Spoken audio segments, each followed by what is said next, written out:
Welcome to Stories from the Center of the Universe, the podcast about the human experience.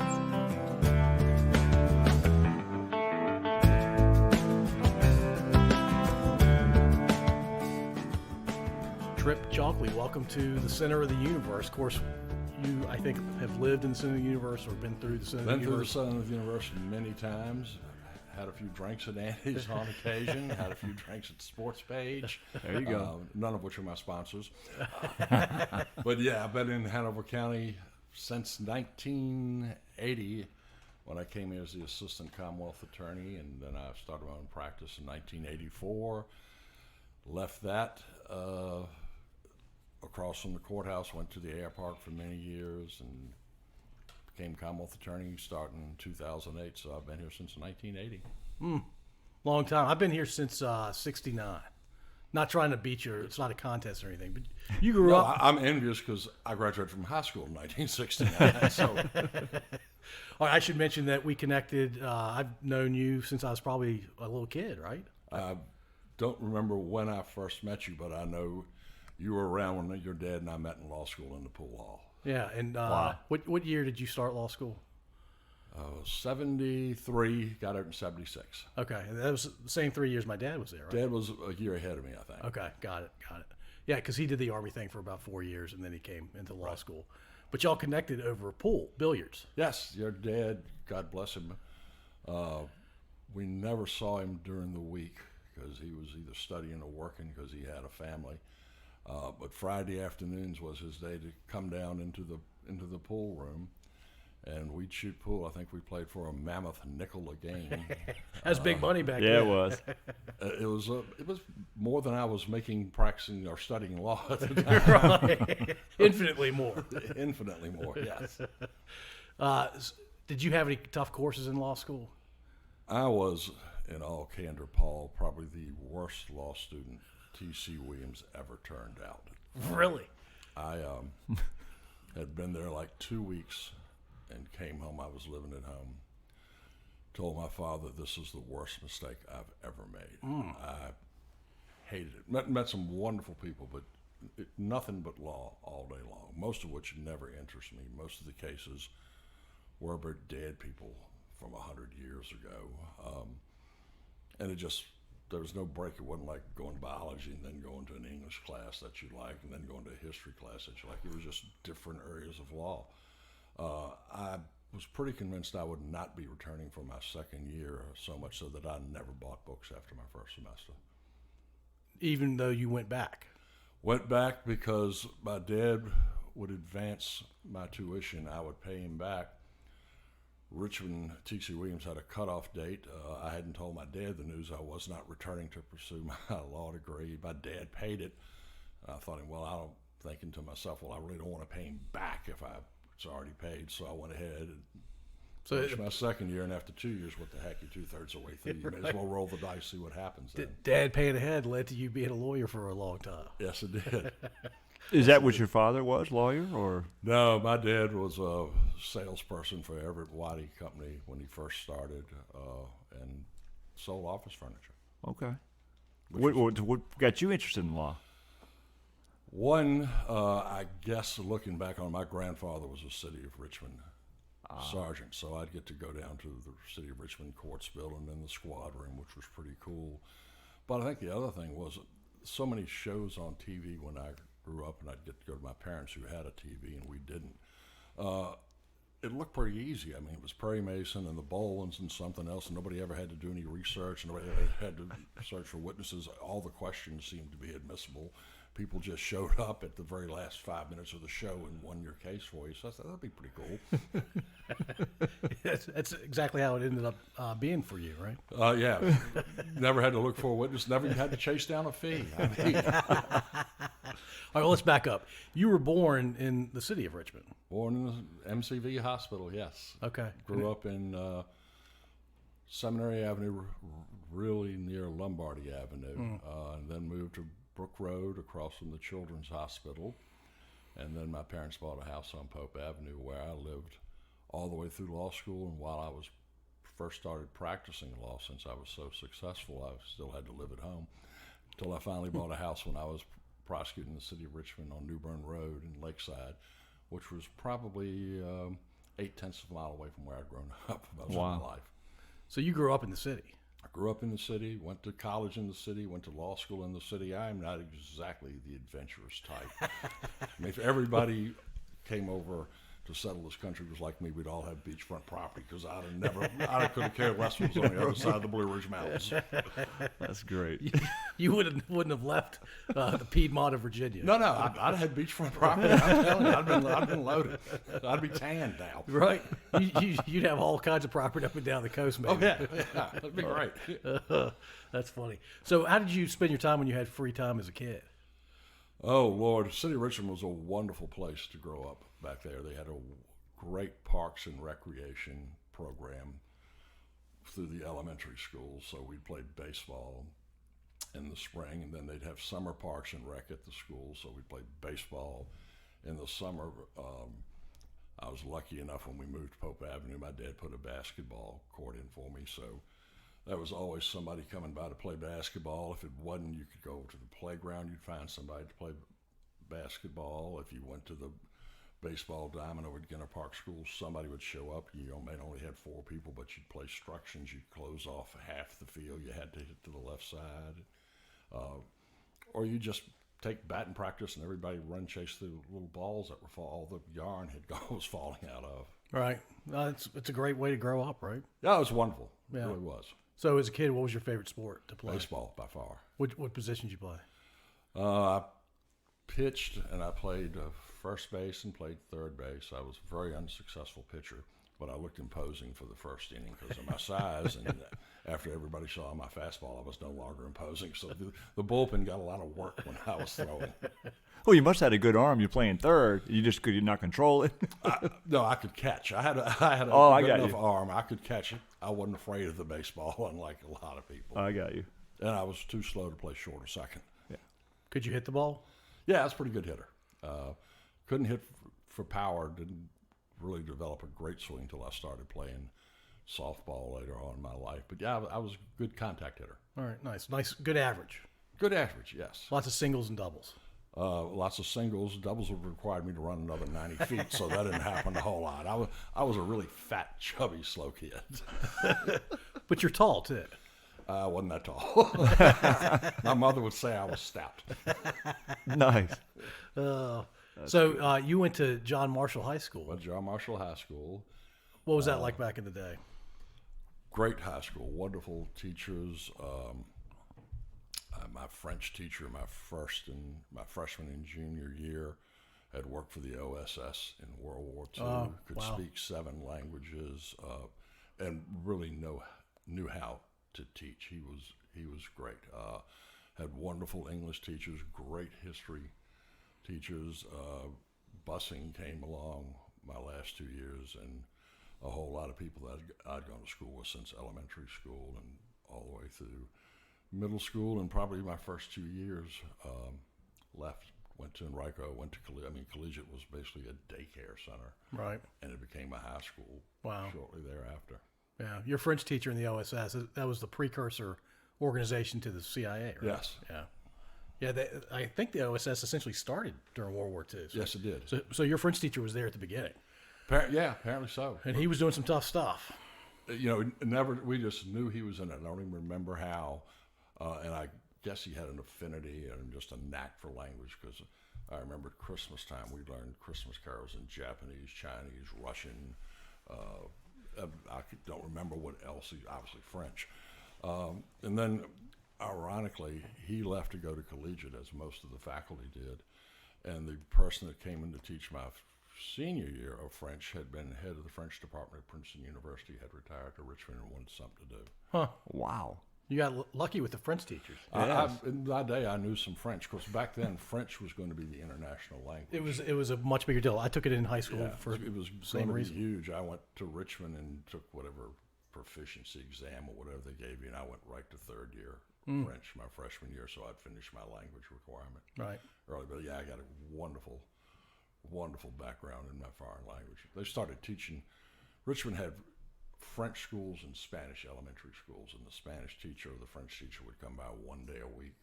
I believe it started in second grade, and third grade was 1 day a week. Then they cut it down, the number of people taking it, and by the time you reached sixth grade, it was probably 15 people taking French at Gunner Park from all the classes combined. Oh, wow. So, potential dumb question for either one of you.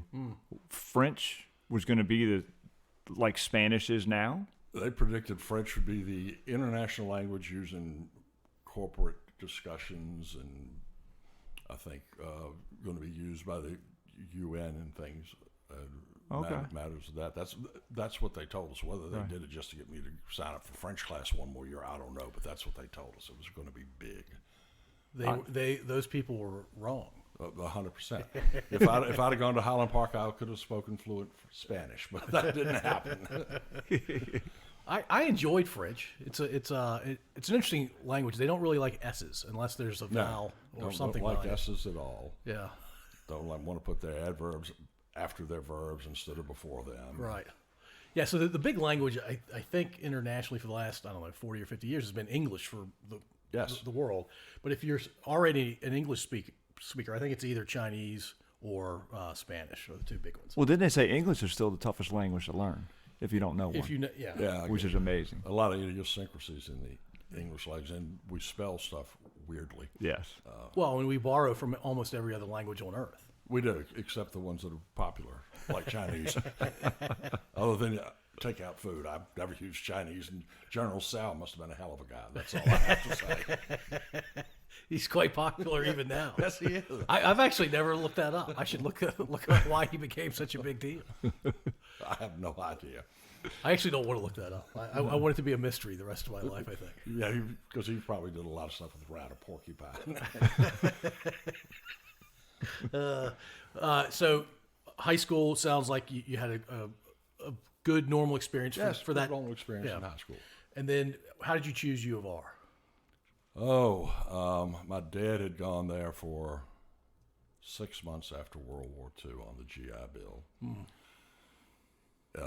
He hated it almost as much as I hated law school. As a matter of fact, he told me he was not doing well academically, and he went to the dean of students, called him in, and he said, Dean, I'd rather go back and fight the Battle of the Bulge again than come back to school. Your dad was at the Battle of Bulge? That's Battle of the Bulge. My dad was apparently a hero, which we found out after he died. Croix de Guerre, Silver Star, Bronze Star. Oh, They don't just give away silver stars. No, it's kind of interesting. We never knew any of this, my sister and I, until he got dementia. Then he talked somewhat about it. But he had a boss at Everett Waddy who'd been a colonel in World War II, and I guess he told him the story about the Silver Star, and he never got it. And Frank Louthan went out of his way to get my dad's Silver Star at the end. Yeah. Wow. But we never knew the facts as to how he got it until after he was basically he wasn't here to talk to us about it whatsoever. Right. How did he earn it? Apparently, from what I have learned, and it's still sketchy, he was a half-track sergeant. He was there with some of the Free French, and there was going to be a meeting with the Free French and whoever the rank of the 2nd Armored at some location. They were posted as basically a lookout to protect the position. They saw German troops coming up, and my dad, who was the strongest man I've ever met, and I don't say that because he was my dad, he just was, took the machine gun off the half-track with the French guy and went down to where the Germans were, and like 147 Germans surrendered to them. And the clandestine meeting was protected. Wow. So without firing a shot. He probably fired. Nobody died. Some warning shots. Fired something over their head, I guess. That's awesome. Well, and taking the machine gun off of that half-track, it couldn't have been light or easy. When I say he was the strongest man I ever met, I really meant that. I can remember watching him play touch football, what they call the Ravine in North Richmond, which had a field marked off. You could throw football 70 yards.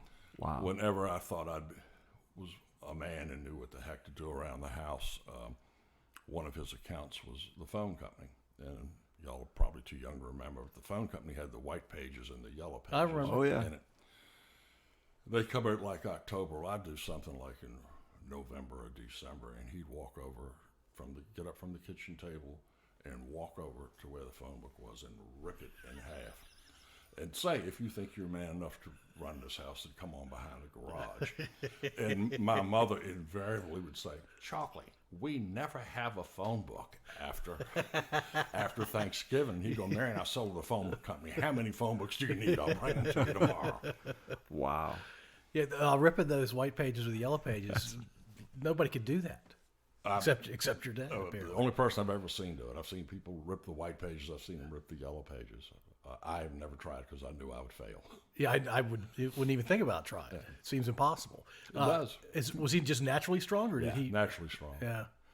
Was he? He grew up in the city too. Grew up in Churchill. Yeah. Then moved over off Grove Avenue. And he never wanted to talk about his World War II experiences. All he'd ever tell you was, we had friends that say your dad was a hero, and that's all they'd say. And then you'd go to him and say, Dad, you were a hero, and he'd just say, no, all the heroes didn't come back. Yeah. Oh, wow. He's right in a way. Yeah, that's correct. Yeah. Yeah. All right. So, how did we talk about how you chose University of Richmond? I think we started to. My dad had been there, and we got into what a miserable student he was. He knew Frank Jones. Richmond had a good football program at the time. It's a pretty big name. Yeah. Don Ferguson, who played football at Washington and Lee. I was interested in Washington and Lee.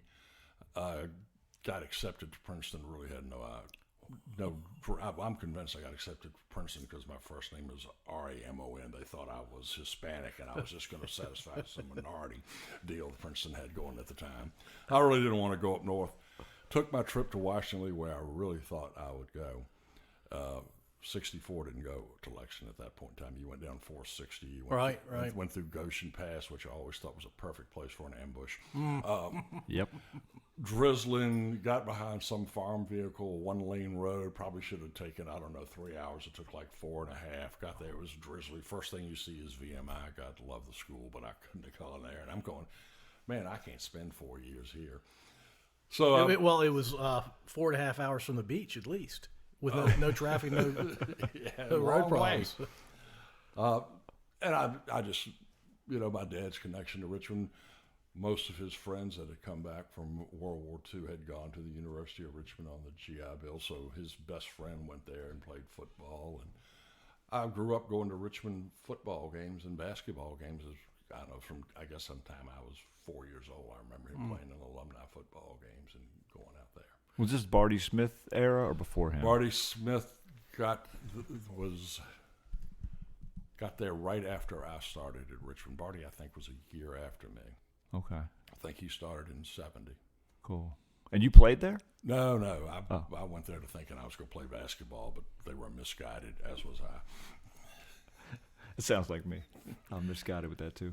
So, University of Richmond back then, it sounds like there were probably a bunch of kids from Virginia that went there. Guessing without knowing, 75% from Virginia, probably 50% from the Richmond metropolitan area. Even then, had a lot of fraternity brothers from Pennsylvania. Even back then? I mean, a lot being, 10, 15% of the fraternity. A lot more than you would expect, though. That you would expect, yes. But it was pretty much a local school. Had bad financial problems. Most people don't know it. At one point, Richmond was in really bad straits, and it was thought that it might become the hub of the community college system in Virginia. But the Robbins family stepped up.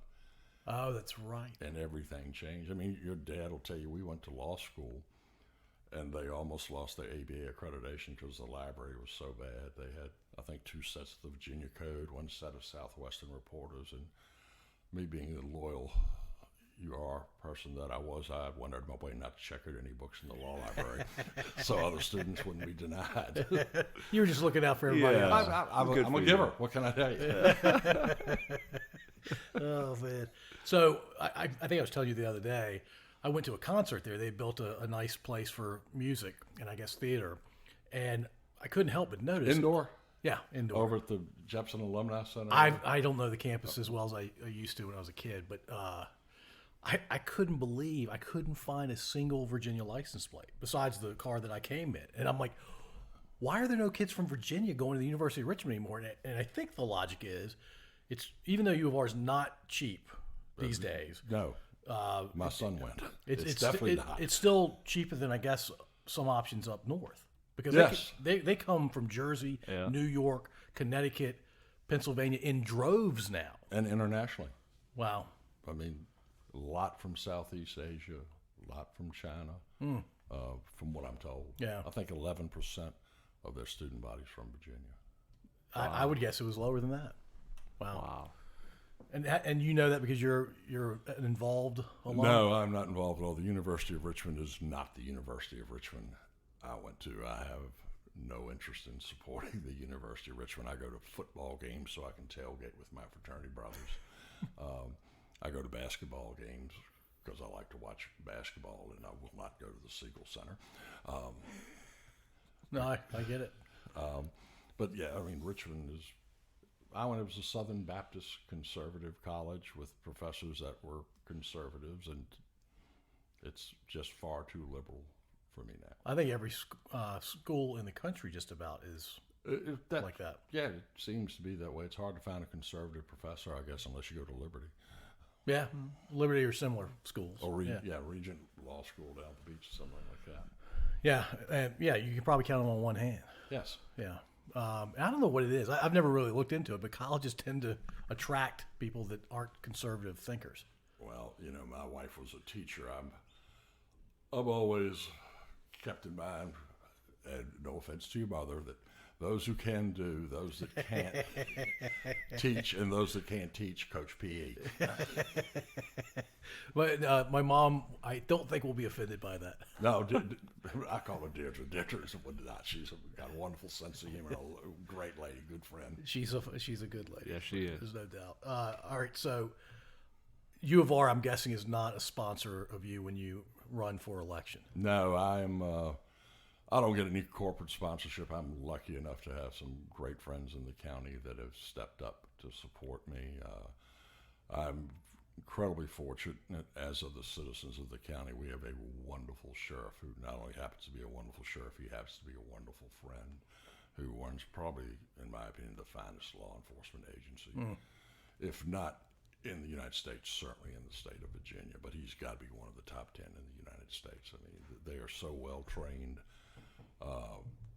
so dedicated to doing what's right, and the brass, those sergeants and on up, are just well trained, and Dave does a great job of letting his people know he cares about them, which is unusual for a lot of police forces. Yeah, I mean, I hate to pick on other police forces, but if you go back to when everybody was congregating in the city of Richmond and they're burning police cars and they're told to stand down, don't do it. Wouldn't happen in Hanover County. Right. Not in a million years. No. Yeah, and I've way things are going, maybe in a million years. Maybe in 500,000 actually, but I grew up here and I don't remember ever having an issue with the police in Hanover County, and in fact, their reputation has always been stellar. Yes, and well deserved. Yeah, it takes a lot of effort to get there. It's just like raising good children, whatever. It doesn't happen by accident. Right. It takes dedication and devotion and an interest in your people to have that happen. All right. Did you play basketball like for fun in high school and college? I played basketball in high school. My coach probably thought it was for fun, but I was really trying hard. Well, you made the team. Yeah, I did, but I mean, I was 6'4", but of course I played 5'10". But I was by no means a high school star by any stretch of the imagination. Thought I could play at Richmond, who probably had one of the 5 worst basketball programs at the nation at the time. And when you say 5 worst, like Division I kind of thing? Division, everybody. Yeah. It was Division I, then you went to Division II, which was Macon, and I guess there was a Division III somewhere, but I don't know what it was. Because Macon was Division II for a while. Right. Yeah. Who was the best player on your high school team? Wow. Beverly Bell probably had the most talent of anybody. Vaughn Breedlove was an excellent basketball player. We played for Bill Chambers, who played at Randolph-Macon. Yeah. Bill loved defense more than anything else in the world. I think his dream game would have been if one of our guys scored. Everybody scored 2 points, and the other team only scored 8, and we won 10-8. Somebody shut their man down. He loved it when Dean Smith came up with the 4 quarters. I knew you were going there. We didn't have anybody who could dribble well enough. 4 corners. Oh man! All right, so you go to U of R. You have sounds like a good experience there. Had a great experience at U of R. Loved it. And then because you didn't want to stray far from Richmond, you go to law school there. Really wanted to go to the University of Kentucky Law School. Why? Because I'd been in Richmond my whole life, and one of my fraternity brothers and dear friends from high school, who was a year older than me, dated a girl whose dad was a lawyer and worked in the same law firm with Tommy Bell, who was a major NFL referee at the time. It was on TV. So I said, well, I've never been anyplace else. I'll apply to Kentucky. And I applied and heard nothing back from Kentucky, and was pretty sure the only way I was going to get in was because they were short of out-of-state students. Heard nothing, got back after my 3rd day at T.C. Williams, and I had my letter of acceptance from Kentucky, but by that time I'd already sent the tuition into Richmond. And that worked out wonderfully because I'd have been miserable. As much as I didn't like law school, if I was away from home and not in law school, I would have never lasted long. So I was fortunate that Kentucky was slow. Yes. Yeah. Got lucky. I mean, you've been a lawyer for 45 years almost. I was going to say more than a couple over minutes. 45 years, I guess, now. Yeah. I mean, well, you're Close to it. You're in your 40s, right? Yeah, 40s. Good answer. Of since I've been practicing. If I've only been practicing since the 80s, it'd be 40s. Yeah. Have you ever been a referee or an umpire or anything like that? Refereed high school football, high school basketball. Well, certified to referee it way back when I first got out of law school. Yeah. You do a lot of JV games. I mean, you're going down to watch Essex play Tappahannock or something like that, Tuesdays and Fridays. And once I started practicing law, because I had my own firm at a necessity out of law school, you just couldn't take off every Tuesday and every Friday and travel that far. Plus, I didn't have money for gas because private practice was not that rewarding to me early on. Yeah, it's really hard because you got to build up your client base. Oh, right? yeah, it is. Did you get to a place where you felt like you had a strong client base? I thought when I stopped practicing, I thought I had a wonderful client base. I'd been around. I was a name, but in Hanover and in Caroline, I had people that, God bless them, were devoted to me. That they sent their family members to me for speeding tickets and breaking enters, whatever. I had a lot of success. I was very blessed in that regard. What caused you to want to run for the Commonwealth's attorney position? Enjoyed prosecution when I did it in the city. Enjoyed it in Hanover County. I was lucky enough to do defense work and still be friends with the police officers who were still there when I was prosecuting. Enjoyed private practice. I'd gone basically into an office sharing arrangement. The relationship between the Commonwealth Attorney's Office and the Sheriff's Department when I ran was fractured, to put it kindly. I was getting older. I was a solo practitioner. I was like one bad illness or one traffic accident away from having no income. Met with several people who thought I should run for Commonwealth Attorney, did so, got beat. I didn't realize that. I try to keep that down. I'm among friends. We'll edit that out. So I'll let it know right now. It's like my basketball career. Let them wonder. Came back 4 years later and was able to prevail. And then you've been prevailing ever since. Been prevailing ever since, yes. Thank goodness. What do you enjoy about being in that position? It's funny. When I first took it on the office in 2008, it was awesome to go out and recruit people to come here to fill the vacancies, because I'd let some people go because I thought I could bring in higher caliber attorneys. Mending the relationship between the Sheriff's Department and my office and other law enforcement agencies, I took a great deal of pride in. But once that was done, the biggest enjoyment I get out of it now is hiring somebody, working with them, watching them work with my chief deputy, my deputy, the other attorneys, and watching them become better lawyers. That's I guess that's a product of age, but that's rewarding to see. It's just simplified. It's almost like when you go outside with your son or your child, and you're throwing them a wiffle ball and they miss 106 times or 110, and all of a sudden the next day you go and they're hitting ropes right back at you. I mean, that's what it feels like. They did. It's their effort that did it. It's their hand-eye coordination did it. But you feel we stuck with it. I got them out here to do it. They've listened to me. This is pretty cool. You played an important part in that development. Yeah. Well, I really think it's them. I think I was lucky enough to work for Aubrey Davis in the city of Richmond, who had a wonderful philosophy of hire the best people you can and then stay out of their way until they need you. But if you see they start to need you, then you better get in there quick and tell them what they need, what they got to do to correct it. It's hard for a lot of people to let people go do things on their own, potentially fail, because there's certain personality types that just don't like failure. Yeah, you remember the failures far more than the successes. I mean, I've done a lot of cases. I think I won some, and I don't remember a whole lot of them, but boy, I remember the losses. And I'll still have nights when I can't go to sleep. And God, I don't know why I asked that question. I wish I'd have done one this differently. Yeah, I remember the losses big time. Yeah. So you've done prosecution and defense, correct? Yes. Is there a different mindset? Oh, totally. Can you talk about that a little bit? Yeah, the easiest way to explain it, I'll go into more detail if you want me to. I am not the most skilled person with my hands, which is why I tell people, say, I'm not going to retire because I don't know what I would do, but I'm not going to take up woodworking because I'd like to die with all my fingers. Summer jobs like everybody had. I've worked demolition. Anybody can break something up. That's defense work. Defense work is,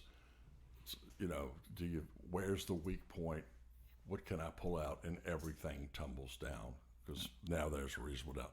Prosecution's like building a house. And that's gotten tougher, not because I got older, just because of science. I mean, now you've always had to prove your case beyond a reasonable doubt, which is tough to start with when you start dissecting the way the judicial system works, because we bring in 12 people that have nothing in common other than they happen to live in that jurisdiction. We go out of their way through jury selection to make sure they know nothing about the case. We don't even instruct them what the law is until all the evidence is over, which I say is like, okay, why don't you order a bookcase from IKEA and try and put it together and then read the instructions. Right. That's what we ask them to do. That's always been the case. But now, with the way forensics and science has taken over trials, and I'm not saying that's a bad thing, but with DNA and things of that nature, everybody watches CSI. Everybody watches, and CSI in particular, because they have no case at all till the last 3 minutes when they go back into a house that's been searched twice before and happen to find a hair with a root ball attached, and that proves it all. People got used to finding it. People got used to fingerprints. People got used to tool mark identification. So we now have to call experts to explain why we didn't get DNA, why we didn't get gunshot residue. So it's tougher to prosecute now than it was when I started. Okay. See, I like it. Well, that was the high level answer. And you said you can go into more detail. What kind of detail were you thinking when you said that? It's prosecution. I tell my people that I hire that come in, everything you learned in law school, so I had an advantage, and all that stuff in the code, and then the Virginia reports, which is reports of cases decided by appellate courts, don't mean a thing to those 12 citizens. You've got to think like them, and the first thing you have to do is forget that and think about what makes sense using your common sense. Remember, and it works with judges too, not to the same extent, because they do know the law, but before they were judges, they were lawyers, and before they were lawyers, they were people. And if you can address a judge or the venari of a jury as people and point it, this is what makes sense. You can take all this together. But put A to B and B to C and D, this is what had to happen. You don't use legal terms because most lawyers don't know legal terms. Jurors certainly don't know legal terms. You don't say something is aqua because somebody on the jury may not understand what aqua is. You say it's blue. Everybody knows what blue is. You talk in simple sentences. You ask simple questions, and you get your witness to answer as simply as they can. If they don't answer what you want to, then ask another simple question that will get them to where you want to go. But that's the way we're conversing right now. We converse. You don't talk at people. You don't talk to people. You make them a part of the conversation. And the other thing I tell them, my people that is you've got to become an exhibit. You are the only person on the Commonwealth side that they're going to see from the moment they walk in the courtroom till the moment they leave the courtroom. So you've got to build up some type of bond with them. And the best way to build up a bond with people, because you don't get to go say, okay, we're going to stop right now and we're going out to the parking lot and have a couple drinks and I'll tell you about my family, is you talk to them in a manner that they understand you and it makes sense to them. And if you're lucky enough, something will come along that will let you bring up some common experience that most people have had. I mean, nobody talks bad about their mother. So if you can bring your mother in at some point in time, bring up your mother. If most of them will have child, if not, they were certainly a child. So you try to bring up an experience with your child, particularly in an argument or sometimes when you make an objection. That's a good feeling, though, a little bit for me, to know that it just comes down to common sense. It's what it should be, Sure, right? I'm a big certainly. proponent of having some common sense outside of all the legalese and all the terms and the things that could just confuse you. Obviously, you know way more than I do, but 12 people, it's common sense. Let's try to let them see how this could have happened. You can tell somebody that the grass is wet. It's better if they walk out there barefooted and step on the grass than they discovered for themselves the grass is wet. What you lead people to and they discover for themselves is far more important than telling them this is what you've got to find from this. Yeah. That's cool. So it sounds like you enjoy building houses more than tearing houses down. It's more work. I can't tell you I'm the most energetic person in the world. I love doing criminal defense work. Criminal defense work was a lot of fun, and it's easier. It's more fun to protect the community. It's more fun to put those away that should be put away. But it's also nice. The luxury you have as a Commonwealth attorney is there are certain facts that can never come into evidence. They're just not admissible under the rules of evidence. So the fact that Joe Smith has coached Little League for 10 years, he's sponsored some kids to go to a day camp, none of that would come in at his trial. It might come in at his sentencing, not at his trial. But if Joe is charged with, I don't know, a grand larceny, and Joe did it because his family fallen upon the hard times, I get to take that into account and say, no, I'm not going to make this man that's lived 55 years of a wonderful life a felon. I'm going to make it something other than that, so he's not besmirched by that. That's the best thing about being a prosecutor is getting to know all of the facts, admissible or inadmissible, and making the hopefully proper decision. Yeah. So besides the law and sports, what other interests do you have? Eating, obviously. What, is that the whole eating experience? Is that cooking? Oh, no. That's once again. You just like showing up and... My recliner and I are tight. I don't spill that much food anymore, but I wear old T-shirts just in case. Love to read. Really enjoy reading, which is not much of a hobby. And I golf a lot. Still, don't play worth a darn. What's your best round ever? Ever? Ever. I shot a 70 many years ago. Oh, wow. On a par. I shot even par once. Wow. Nice. That's So awesome. you were technically a scratcher for that. A scratch For golfer for a moment. one brief moment, yes, I was. And then life returned to normal. I guess at my best, I was probably 8 handicap. That's pretty good. That is good. Yeah, I was I was happy with it. Took me years to get over the fact that I'd never be an 8 handicapper again, so I should be happy being an 18 handicapper, and now I measure my success by how many golf balls did I lose that day. That's been the golfer I've been my entire life. So let's go back real quick, though, with fear of alienating someone. What's your favorite restaurant in Richmond? Will not eat in the city of Richmond. Okay, what about Hanover? Hanover. My wife loves Jim Bonco's. Okay. Over on the Kingsville Turnpike. I am not a particular person at all about my food. I am more into a quantity type of situation than a quality situation. All right. I'm pretty Catholic in my taste. I'll eat just about anything.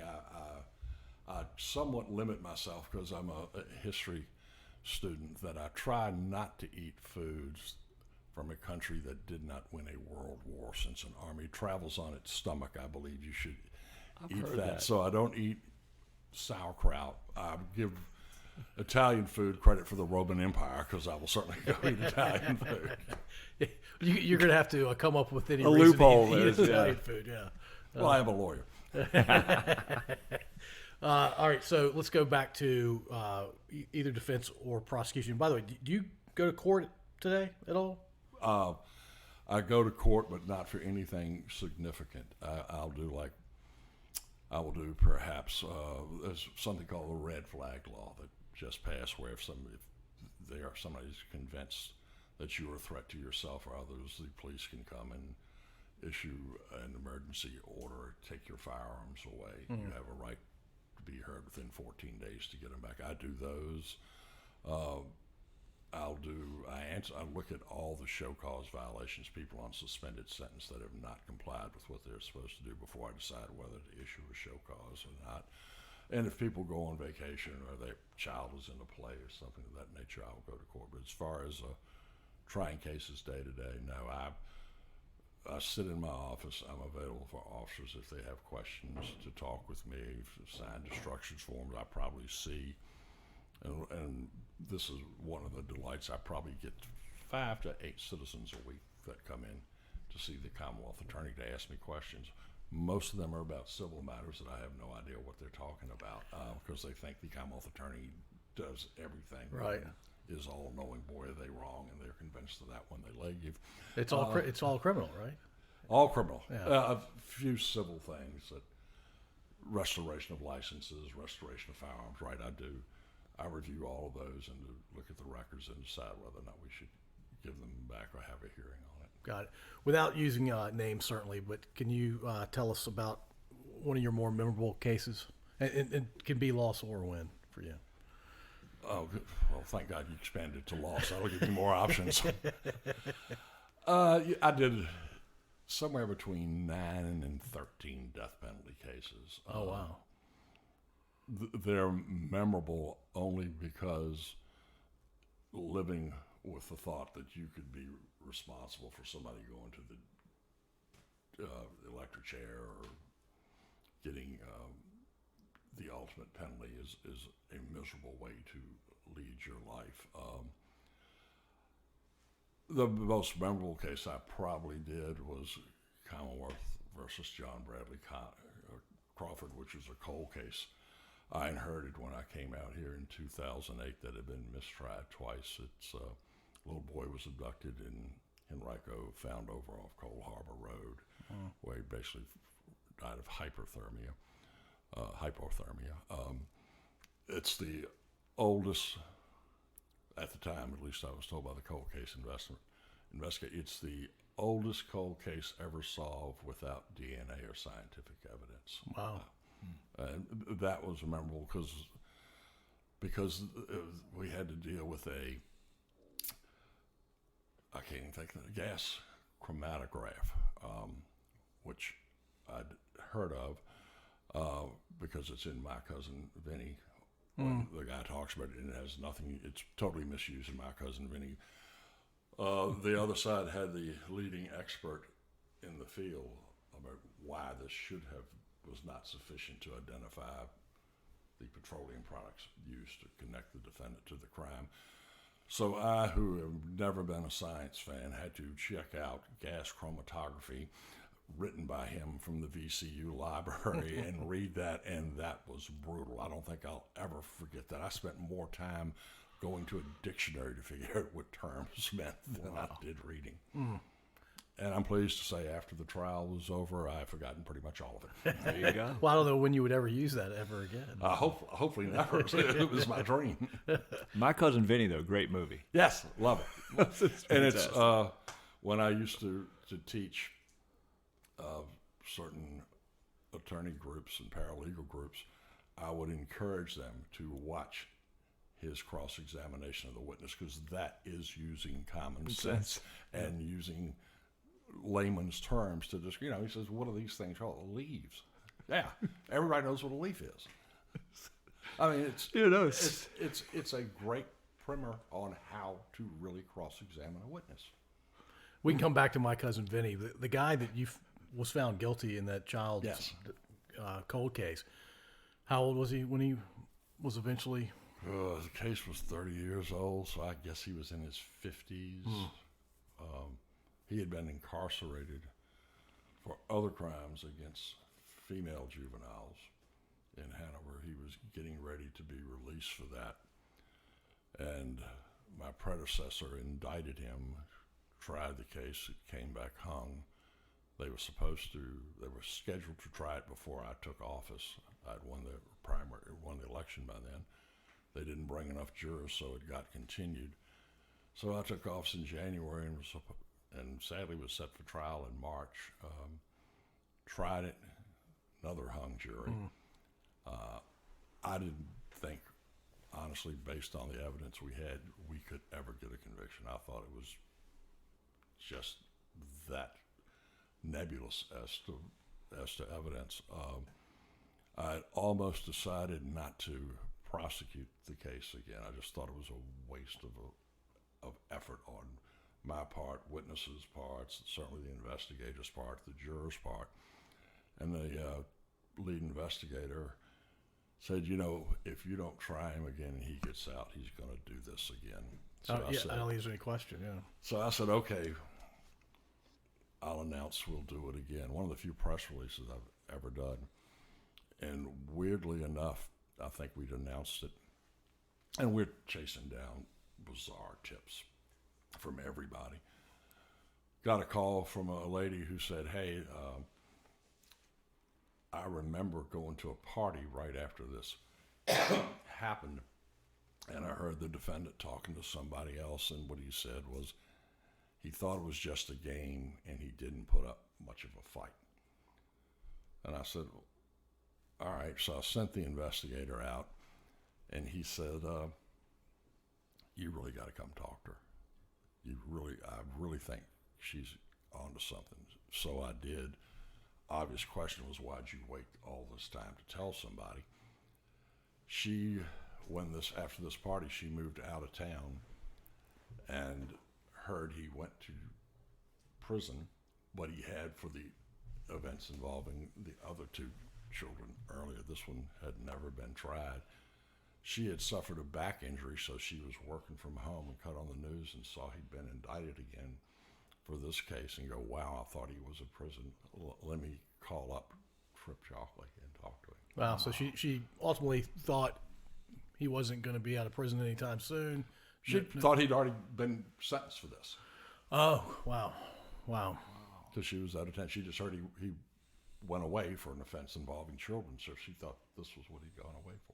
Was the young child's family still around when you? Yeah, his mom was still around. Wow, which she had to, I guess, feel okay about. She felt the conclusion. I'm sure she felt okay. It's a terrible situation to be in. We watch crime shows all the time, and so and so disappears. They don't for 20 years. My father died. Didn't know what happened to his daughter. She always wanted somebody to be responsible for this. Yeah. So I think she was delighted that somebody was responsible for it, and I have no question that we proved the case beyond a reasonable doubt. And closure. Yes. For sure. Do you have a lot of cases like that, or No, that's pretty rare? My chief deputy, who's a wonderful prosecutor, probably the finest trial prosecutor I've ever seen, did a cold case when they had a killing over at the Lee Davis Mechanicsville Park and Ride that went for like 11 years. We've had that one, but cold case, well, one that thankfully, we don't have many homicides and murders in Hanover County. I think we average like one a year. Yeah. And most of the ones that happen, sadly, are domestic. And, you know, again, like we're watching TV, who's the first person they go to? The boyfriend, the husband, the wife. So no, haven't had many cold cases, thank goodness. Yeah, it's part of the charm of Hanover. You feel safe here. Yes. And you play a large role in that. No, that's the sheriff's department and my assistants. I just get some votes every 4 years. So when you were defending folks, did you ever have a situation where, and I imagine you did, I mean, obviously you tell me, where you maybe a little bit into the situation felt like, oh, he did it, and now I've got to defend him? Like you felt like, this might be a how do you deal with situation. How do you deal with that? This is hard to explain to the layperson, so I'm not trying to talk down to anybody. No worries. I don't think about, defense attorneys don't think about my client did it. Okay. We think like, do they have enough proof beyond a reasonable doubt to prove he did it? It's ingrained to you that everybody's presumed to be innocent. Everybody has to be proven guilty beyond a reasonable doubt. I mean, we're human. Do I think I've represented people that were guilty? Yeah. Didn't say they were guilty? Sure, I do. But you really, your assessment is not on the person. It's on the evidence and the facts. Makes sense. And you're not doing your job unless you take that approach. Oh, yes. Yeah. Certainly. Give us another memorable one. Wow. Another memorable case. I mean, I figured out at 45 years you've got at least two, Trip.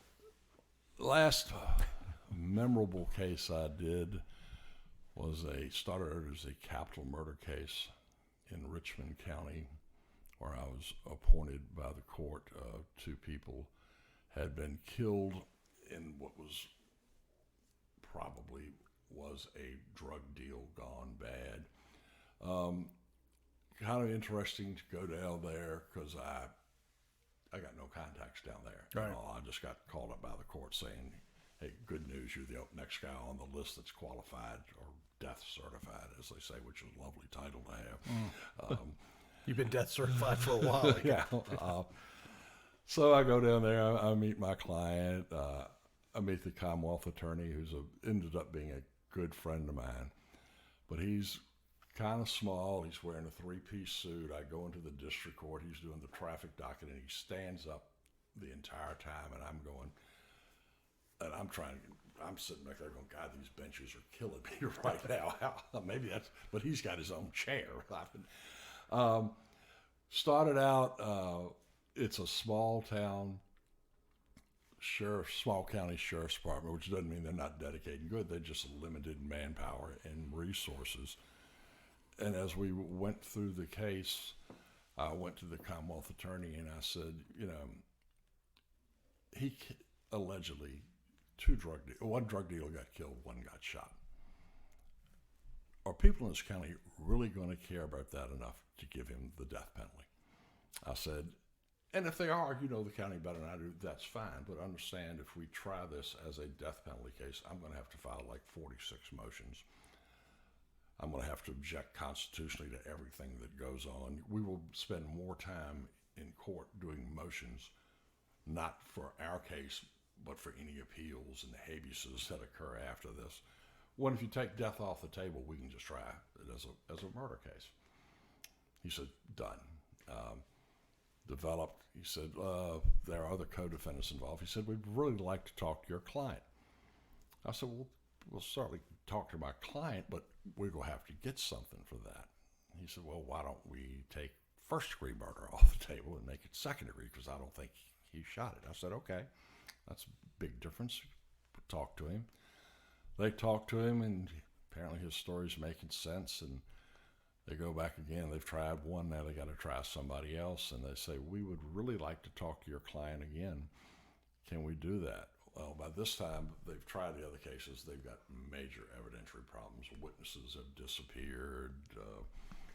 People are backing out of their statements. And it ended up after, I think, about 15 months, my client pled guilty to 2 misdemeanors of accessory after the fact because he threw away the handgun in the river. This started with potentially the death penalty. Started with the death penalty and 2 misdemeanors. Well, it was 2 misdemeanors, and it was probably the right decision by the prosecutor. But I mean, it's just weird to have something start off that high, and get resolved to something appropriately, but that low.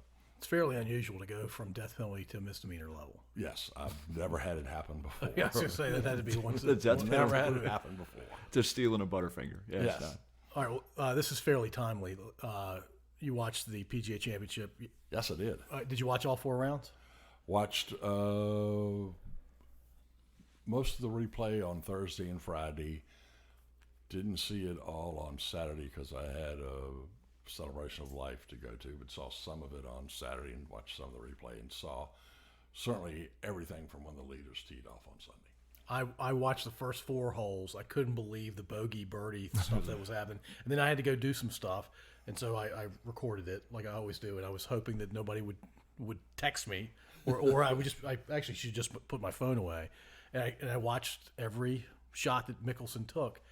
And he's a year and a half younger than me. It made me ecstatic to watch him win that. I was delighted he won. I think he's been a wonderful representative of the sport. I think he's a class act. I was confident of 2 things. One, somebody would shoot a round of 66 or 67 and put the pressure on. 2, I thought playing with Koepka would get to him because of the difference in distance and age. And I guess thirdly, when he hit the second shot on 13 into the water. Yeah. I said, here we go. Yeah. But then, it's obviously a brutal course when Oosthuizen takes a triple bogey. I mean, he would have been right there if it's not for the triple bogey. It was more 2-shot swings in one hole than I've ever seen before in a major golf tournament.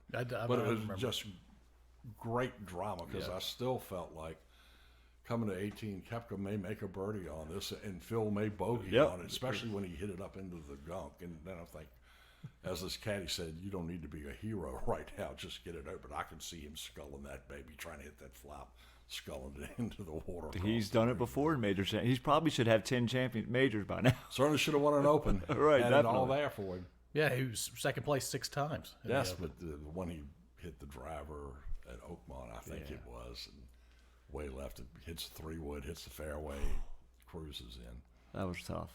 Yeah, well, you talk about Koepka out driving him, and guys like Bryson DeChambeau just murdering the golf ball the way they swing so hard and they're so strong. But I think it was hole 15 or 16. He had the longest drive. He hit 368 on one hole. Yeah. Oh, he could still. It was the longest drive of the week for any pass. player any round. I said that. That's at 50. That's unbelievable. I know the course was hard, and I know it's wind, but you still got to hit it really well to hit it 368. Most people couldn't hit it on 95, 368 yards. Right. I agree. Or a giant open parking lot somewhere. Right. Yeah. All right. So you said food. You like consuming food. I enjoy consuming food as well. Your favorite meal of all time? Wow, I feel like I'm on death row. I wasn't going there. I can't imagine you're ever going to end up on death row, Trip. Not at my age. Wouldn't be worth it. Wouldn't be worth the appellate process. We drop it to a misdemeanor if you did. Right. Thank you.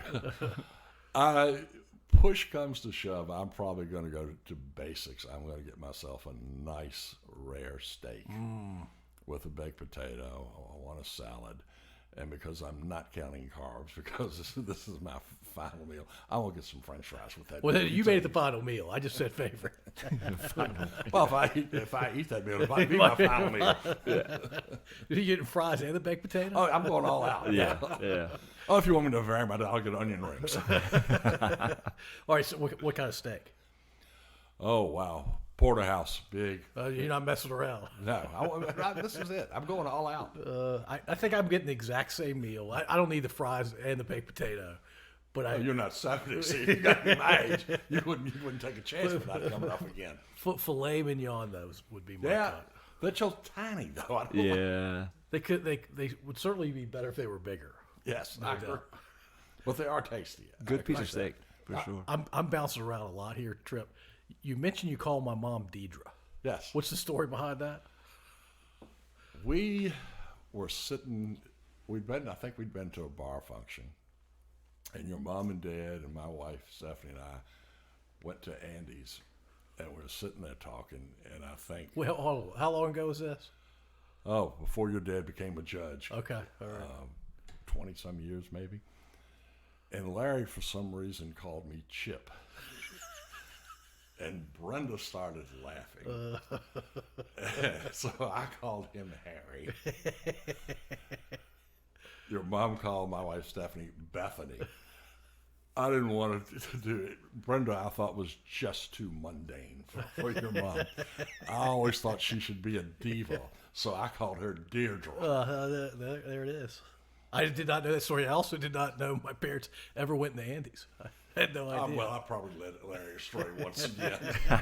He would have been shooting that much pool in law school if it wasn't for me. That's great. But you were good at pool. I was a pretty good pool player by day, yes. You made a couple bucks, I imagine. Spent a lot of time at Triple Triangle and right there on Street. Broad. Yeah, Yes. I remember Triple Triangle. I think I knew my dad played there, but I think my mom and I would go pick up my grandfather there. Maybe he'd had a couple too many, and we had to go there. And I'm like, man, There were people who I thought were ancient at the time in Triple Triangle, but good Lord, they could shoot pool. Played one pocket, which is probably the toughest pool game you can I was going to ask. what is Yeah. one pocket? One pocket, you rack all 15 balls up. You lag to see who can go down, hit a rail, and come back, get closest to the rail where you started. Whoever wins breaks, and you have to hit a ball and make it, or a ball and a rail. Before you do all this, you pick your pocket. The person who won the lag is going to pick a pocket. So if the rack is away from where you're breaking, somebody's going to pick the pocket on the left. Somebody's going to pick the pocket on the right. You have to make your balls all in the one pocket you've picked. They have to make it. So you break, and it's not like rear back and kill it. It's like how light can you touch the end ball on the opposite from your pocket, so your balls roll that direction. Right. Good. You watch good one pocket players play, you may see 15 to 20 shots before anybody ever even tries to make a ball. It's Just all position. positioning balls to try it, and you want to put it so that you can stymie somebody so they can't get to a ball in a rail. That'll give you what's called ball in hand. But I mean, it's a tremendous game. It takes a long time to play, and so the people that play it back then played for a lot of money, because you could play, I don't know, 15 9-ball games while At the you're same playing time. one pocket game. I like that. And so are you, in your mind, like Minnesota Fats and Willie Moscone back in the day, they were on TV in the 70s, and I remember watching them, and the commentators were talking about how they would know their next 8 shots. They had already mapped it out before they hit after the break. Yes. They knew what they were going to do. You can't do that in one pocket. It would. No, it's not because it's possible. all totally dependent on what you can, to this extent. If somebody gives you an opening and you can make a ball, then you can play, all right, I've got to have the pool ball come in and break these off so I have another shot. Or all I can do is one shot, make this ball, so now I've got to leave this ball on the other side of the table so he has no shot at his pocket. Right. What's the best shot you've ever made in a pool game? Oh, I remember playing a Triple Triangle one time, and I was playing, pretty sure I was playing 9-ball, and I had to hit a double bank to win. I think I was playing for like $25 at the time, which was all the money in the world. I mean, Right. That's the one I remember. Yeah. Double bank's a hard shot. That was my one success. Did you put any English on it? No, I didn't have to. Okay. Just had enough. Ball wasn't frozen on the rail, so I had enough. I could hit it on the edge and take it to where I wanted. What'd your opponent do when you made that shot? Paid me. You go there and you play people and you're playing, and that $25 was a decent amount of money in those days. You go get beat. I mean, if you play good pool players, you're going to get beat. Yeah, it's competitive. It's meant to be competitive. No bar fights in the pool hall back then? Not back then. You could get in a bar fight because of pool if you'd go to a true bar that had the little 7-foot table. Okay. Which was, honest to God, like playing on a 2-foot table if you'd been playing on a 9-foot table. And other than you'd find people there, because like most bar tables, they weren't well maintained, and they would know if you go into the right far pocket, the ball moves left or breaks left. You could get whacked the first time out until you found out what the table was like. The layout, Yeah, could you make a cue ball do anything you wanted? At one point, yes. Yeah. It's hard. I never got to that point. I played a fair amount. Well, you probably worked too hard at your profession and raising a family. I mean, I had all the time I wasn't in class to work on that. You're obviously an accomplished attorney, Trip. I imagine you went to the library and cracked open books more often than you're leading on. No, I truly am not exaggerating. Your father would tell you the same thing. I was kind of infamous for T.C. Williams for not being around a lot. I didn't like it. I thought it was dull. Again, met great people. But once I got hired as the assistant Commonwealth attorney in the city of Richmond, now it's not people you'll never meet in your life. It's not old cases. These are real people that have really been victimized, that have lost something. Then it started to mean something. There was somebody that mattered to me involved besides me winning. There's flesh and blood involved. So you've obviously had an accomplished career. Are you going to keep running until you just can't run One anymore? more time. Well, I can't run anymore right now. I can barely get up the steps and certainly have a hard time getting down one. I hope right now I plan on running one more time, yes. So and you're 2 years away from that? 2 years away. Yeah. All right, cool. I have a feeling you're going to win again. Well, you're only one bad case away. That's a great point. I've never contemplated that. Like, it's a very public thing, right? Yes, it is. Especially if the media catches a hold of it, and then you don't. Right. Your office doesn't look so good based on the outcome. Yeah. That's tough. Exactly correct. Yeah. How long do Commonwealth attorneys normally last? Depends on your jurisdiction. A lot depends on your law enforcement agency. I've with what's gone on in the Commonwealth with the change to liberalism, a whole lot of wonderful prosecutors got beat the last election cycle because I think they call it progressive justice. What happened? Ray Moreau got beat in Fairfax, one of the finest prosecutors I've ever known. Theo Stamos got beat in Arlington, great prosecutor, all running on people with agendas that I consider to be liberal and not worthy of the protection of the public. I mean, the General Assembly you see it in the General Assembly. I mean, police can't stop a car because only one of the headlights is out or one of the tail lights is out. That's ridiculous to me, and that's not we're picking on somebody. That's, hey, you're a threat to every other motorist on the road. Right. Can't stop. Supposed to get your car inspected every year. Supposed to have your car tagged every year, but now you get a 3 full month grace period before the police can stop you. Do you really? Yeah, I didn't know that. I'm not going to take advantage of that, by the way. I just didn't know that. I mean, but that's like I'm thinking. Okay, here you are with your wife and 2 children in a car that hadn't been inspected when it was supposed to. Right. How wise is that to give somebody a grace period? You're trying to buy votes. Is all that is. That's pandering. Yeah. Wow. That's it. All right, Kevin likes to. Well, I like it when Kevin asks the last question. We're going to talk about your family a little bit at the end. I don't have any specific questions. Just have you describe your family for us, and then Kevin likes to ask anywhere from a 2-parter to a 5-parter question at the very end, or do something different. It's an easy question.